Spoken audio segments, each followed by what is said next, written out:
Hola, bendiciones. Esta es la clase número 7 de la materia de costumbres y geografía 2. Vamos a hablar un poco acerca de algunas costumbres que se hacían en cuanto a la trilla, ¿verdad? Del grano, ¿verdad? Cuando se separaba el grano de la paja y algunos otros aspectos, vea, de eso, de cómo era para almacenarlo. Vamos a hablar un poquito acerca de las hortalizas y vamos a finalizar con los viñedos. Dice que la tría era la separación del grano de la paja, es decir, como la cascarita que les iba quedando, ¿verdad? Eso se hacía en una era, así se llamaba el lugar y el espacio. Dice que este podía ser cualquier superficie dura y compacta, bien de roca alisada o también de tierra apisonada. Las eras de la tierra, dice, estaban frecuentemente cubiertas de hierba y era un sitio ideal en el que plantar una tienda era lo mejor que podían hacer para poder realizar ese proceso. Y esas tiendas se conocían como las eras de verano. Dice que la tría se hacía en ocasiones apaleando el grano con mayales. Los mayales eran instrumentos compuestos de dos palos unidos por medio de una cuerda para desgranar. Eso pues facilitaba, ¿verdad?, mucho que pudieran sacar el grano. Sí se trataba, dice, de pequeñas cantidades. El ejemplo lo vemos en Ruth 2:17. Y lo mismo hizo Gedeón cuando empleaba para ello el fondo de la piedra del lagar. Eso lo vemos en Jueces 6:11. Y el salmista dice que imaginaba hacer esto con sus enemigos. Vemos a David hablando en el Salmo 18:42, justamente hablando de este proceso. Dice que los bueyes también era otro recurso, otra opción para poder hacerlo de la tría.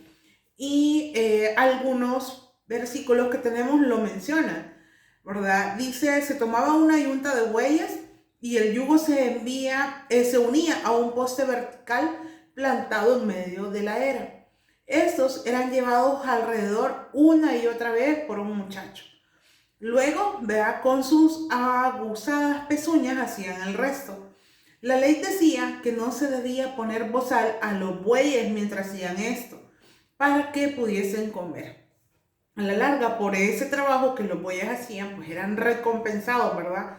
En Deuteronomio 25:4, donde dice, no pondrás bozal al buey que tría, ¿verdad? Se refiere justamente a ese momento. Y el Nuevo Testamento dice, usa esta norma para establecer el principio de que los ministros del Evangelio siempre deberían tener siempre poder vivir del ministerio. Eso lo vemos en 1 Corintios 9, del 7 al 9, y 1 Timoteo 5:18, ¿verdad? Donde pues decía, vea, que era necesario que el que trabajara pudiera recibirlo, ¿verdad? De la iglesia. O sea, si había alguien que estuviera como nosotros lo llamamos hoy en día a tiempo completo dentro de la iglesia, es justo y necesario que se le pueda dar. Tal vez, probablemente en algunas iglesias no se pueda cubrir un salario, pero sí apoyar económicamente a la persona que está al frente, que está dirigiendo la iglesia. Dice, el significado de la raíz de la palabra hebrea para trillar es hollar, lo que proviene de esta última manera de trillar. Eso lo vemos en Job 39:15 y en Daniel 7:23. Siempre es bueno que puedan leer las citas bíblicas, ¿verdad? Poner pausa al video, que puedan leerlas y que luego pues continúen. ¿Para qué? Para que puedan tener un panorama completo, ¿verdad? Acerca de lo que estamos hablando y de lo que estamos leyendo. Dice que esta etapa posterior se inventó el trío, que los bueyes tiraban tras sí de manera semejante o como lo hacían con el arado. Dice, los tríos se hacían con largas planchas de madera unidas por los lados. En la parte inferior hincaban pedernales que se aseguraban con brea. Este trillo se arrastraba sobre el grano, acumulando hasta un grosor de medio metro, y se hacía el trabajo de un modo mucho más rápido. El grano caía a través de la paja a la dura superficie al fondo, mientras que la paja quedaba triturada de esa manera, ¿verdad? Para separar lo que era la paja del grano. La paja así desgarrada constituía un excelente forraje para los animales y para mezclarlo con el grano. Posteriormente se inventó un trío más sofisticado en el que unas ruedas dentadas tomaron el lugar de los pedernales, ¿verdad? Luego vemos acá otra acción que se hacía en medio de este proceso de trillar el grano, que es el aventado. Dice que el aventado se daba al caer la tarde, cuando soplaba la brisa, se apilaba el grano y paja ya desprendidos en un gran montón en el centro de la era para ser aventado. Luego, para esto, el agricultor empleaba un instrumento de 5 puntas llamado bieldo y otro que era una especie de pala de aventar. Al principio se empleaba el bieldo hundiéndolo en la pila y echando la mezcla del grano y la paja al aire. O sea, literal, era algo así, ¿verdad? Nosotros conocemos como aventar algo, es como lanzarlo, ¿verdad? Pero lo que se hacía era ir moviendo, ¿verdad? Ir tirando así el grano para irlo moviendo. Dice, al principio se empleaba eso para irlo echando la mezcla del grano y la paja que daba al aire. El grano más pesado caía al suelo, mientras que la paja era arrastrada por el viento. Luego, cuando lo que quedaba era demasiado poco para poder ser recogido por el bieldo, se empleaba la pala. Si no había viento, era posible para aventar pequeñas cantidades y de esa manera, ¿verdad?, generarlo agitando como una pieza de tapicería, es decir, moviéndolo de un lado al otro para que pudiera ser.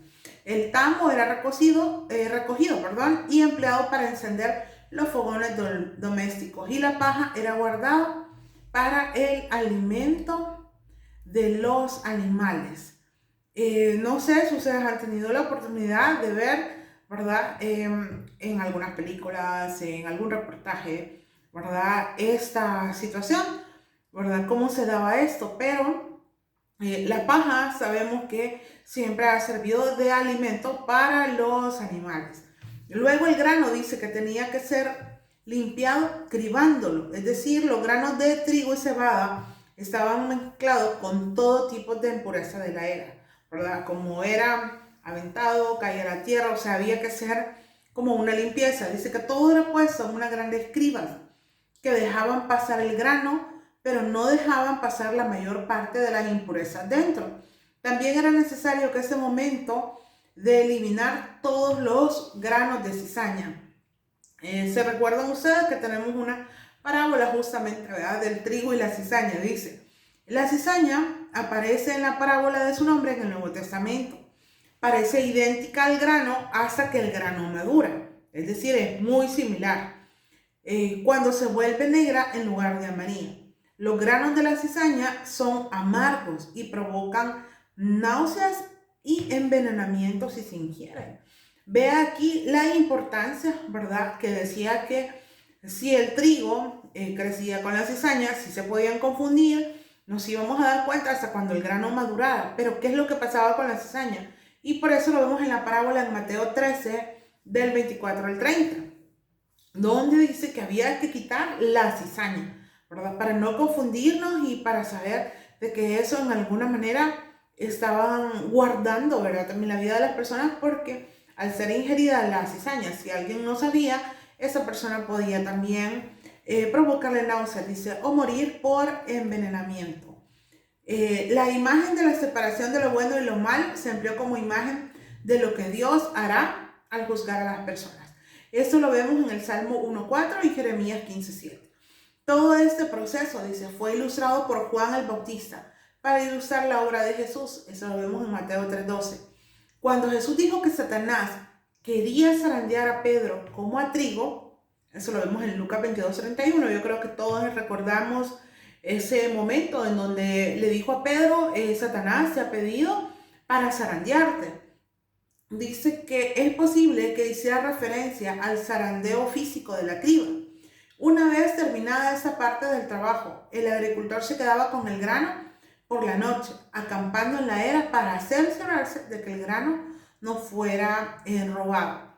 Y eso, una referencia acerca de esta situación, la vemos en el capítulo 3 del libro de Ruth, ¿verdad? Cuando la gente se quedaba en la era cuidando lo que ya habían estado procesando.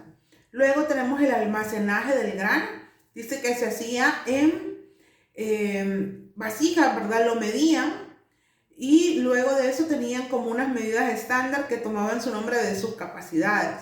Se ponía todo lo posible dentro de la vasija hasta que no cabía más.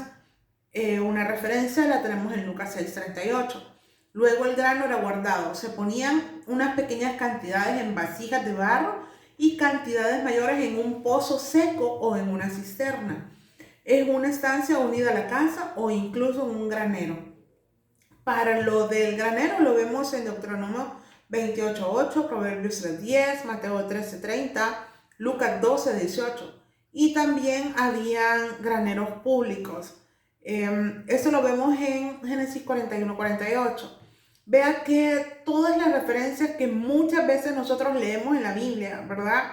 Donde dice que habla de granero, habla de trigo, todo tenía que ver con la vida del pueblo de Israel, todo. Y en realidad por eso ellos podían comprender mejor cuando Jesús les hablaba y retomaba todas esas cosas de la vida diaria de ellos.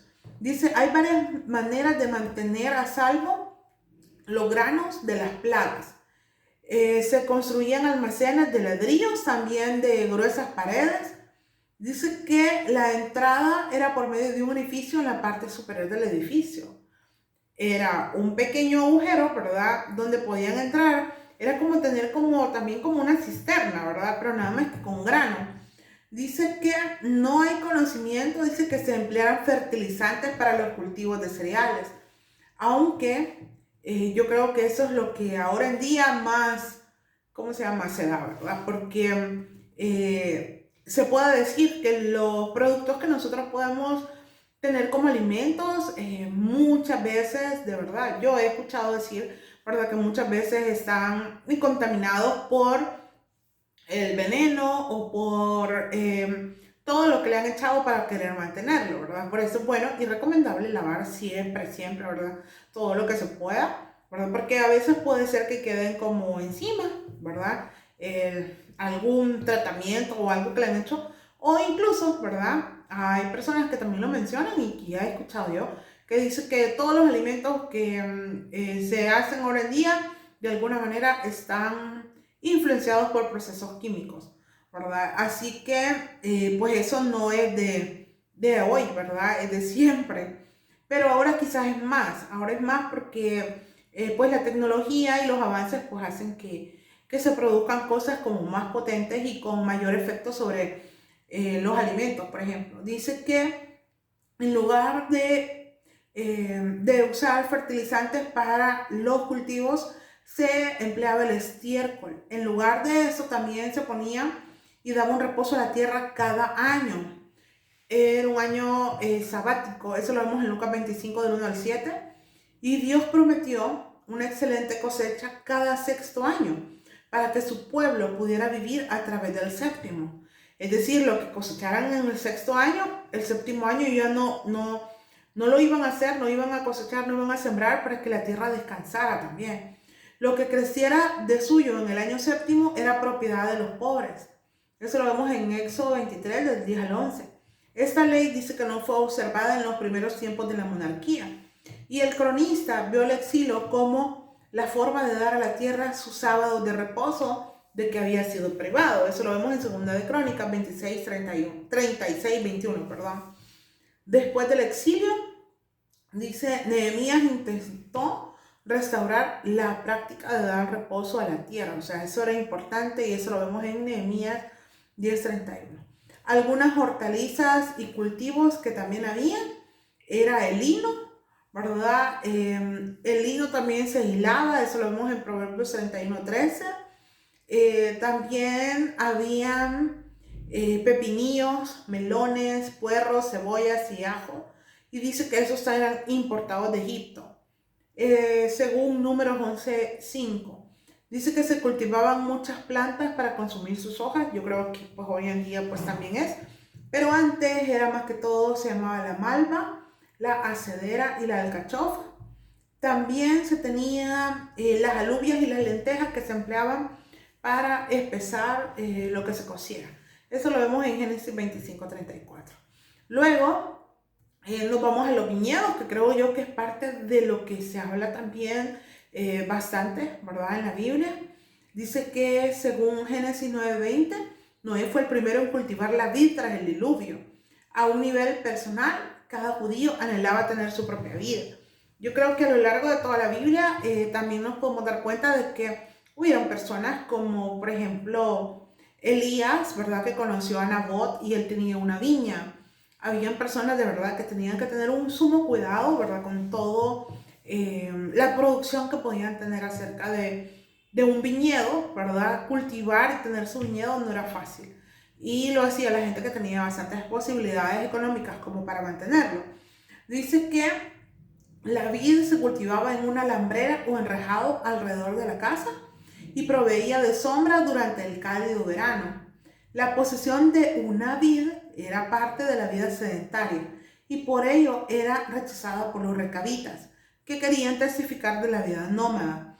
Es muy económico para un pueblo invertir en su propio viñedo, pero en algunos lugares, dice, de buenos caldos, las pequeñas viñas eran compradas por terratenientes forasteros y los pequeños agricultores vinieron a ser arrendatarios, ¿verdad? Es decir, los otros invertían y los que plantaron el viñedo, pues a la larga venían a trabajar para ellos, recibiendo, dice, un porcentaje de su producción como pago. Vemos las referencias de Primero de Reyes, en Mateo y en Lucas. Por ello, dice, el cuidado de un viñedo vino a ser algo de la mayor importancia. Era una actividad ya bien desarrollada. Cuando Moisés envió a los 12 espías a la tierra de Canaán, se recuerdan de ese momento, ¿verdad? Y eso lo vemos en Números 13:23, donde les dijo que fueran a explorar la tierra y ellos trajeron del fruto que había en esa tierra. El plantando una viña, vemos en Isaías 5, del 1 al 2, dice, bosqueja el proceso de plantar una viña. Dice, tenía mi amado una viña en una ladera fértil. La había cercado, despedregado y plantado de vides escogidas. Había edificado en medio de ella una torre y hecho también en medio de ella un lagar. Por eso acá se explica más o menos como el proceso, ¿verdad? O lo que implicaba tener una viña. O sea, no era fácil, pero era también muy importante que pudieran tenerla. Luego dice que en Mateo 21:33 dice que la viña estaba situada en una ladera donde había un buen desagüe y donde las vides podían tener abundancia de sol. Eso era sumamente importante, que pudieran recibir la luz del sol. La tierra era primero dispuesta en terraza, empleado para ella las piedras de que estaba lleno el terreno, lo que a la vez constituía una manera de conservar la tierra durante las intensas lluvias, es decir, para evitar la erosión, ¿verdad? Que no se fuera a ir escurriendo, ¿verdad? El agua y la tierra al mismo tiempo. Dice, el terreno era a continuación rodeado de una pared y de un foso, sirviéndose de la tierra sacada del foso para hacer la base de la pared. Vea que aquí habla acerca de los procesos, más que todo, ¿verdad? Para poder tener una viña. En el Salmo 80, del 12 al 13, dice, menciona a personas que podrían merodear por los viñedos para robar sus frutos. Aunque la ley permitía recoger uvas siempre y que cuando no fueran llevadas en un recipiente, el suelo también era preparado para los golpes del azadón. De verdad que es sorprendente, ¿verdad? Las personas que puedan haber usado este método, ¿verdad? Para tener de alguna manera un sostén económico, porque yo creería que además de que iba a ser para ellos, para su familia, también podría ser de alguna manera vendido. Dice, finalmente se construyó una torre de vigilancia que servía como residencia de un verano, un lugar en el que la familia residía durante el verano mientras se efectuaba la vendimia. La vendimia era la cosecha de la uva. No se trataba de una construcción barata. Jesús contó una vez una historia acerca de un hombre que se quedó sin dinero durante la construcción de esa torre. Eso lo vemos en Lucas 14, del 28 al 30. El último piso de la torre se empleaba como atalaya. Si el dueño no podía edificar esa torre en el viñedo, lo que tenía que hacer es que los trabajadores tenían que levantar una tienda. Pero eso pues implicaba, creo yo, que no podían ver todo el terreno donde habían ellos estado cultivando. Dice, los vástagos se plantaban a una distancia de unos 4 metros entre sí para dar suficiente espacio para el crecimiento de los sarmientos. Si la viña estaba en un terreno llano, se dejaba así suficientemente espacio para pasar el arado entre las hileras. Algunas variedades se dejaban que se extendieran sobre el suelo, pero otras eran sostenidas por toscos enrejados de cañas. Una vez que la vid crecía, se podaba con una pequeña hoz de podadera. Dice que eso lo vemos en Joel 3:10. Durante los 3 meses de invierno era para eliminar las ramas débiles, las rotas, las enfermas, para que la vid produjera las mejores uvas posibles. Este proceso era conocido como limpiar la vid. Y definitivamente que eso es como una gran referencia a nuestras vidas, porque dice que nosotros somos podados o limpiados mediante las enseñanzas que Jesús nos ha dado. Si leemos Juan 15, habla muchísimo de esa semejanza, ¿verdad? Entre lo que nosotros podemos estar viviendo. Y también, no sé si ustedes recuerdan que Él es nuestra vida y nosotros somos los pámpanos, y un pámpano no puede estar despegado de la vid. Entonces siempre nosotros vamos a tener una dependencia de Jesús toda nuestra vida. Él es nuestro creador, Él nos adoptó, y un pámpano fuera de la vid no va a crecer, no va a funcionar. Igual nosotros, lejos de Dios, pues no vamos a avanzar, no vamos a hacer nada en nuestra vida.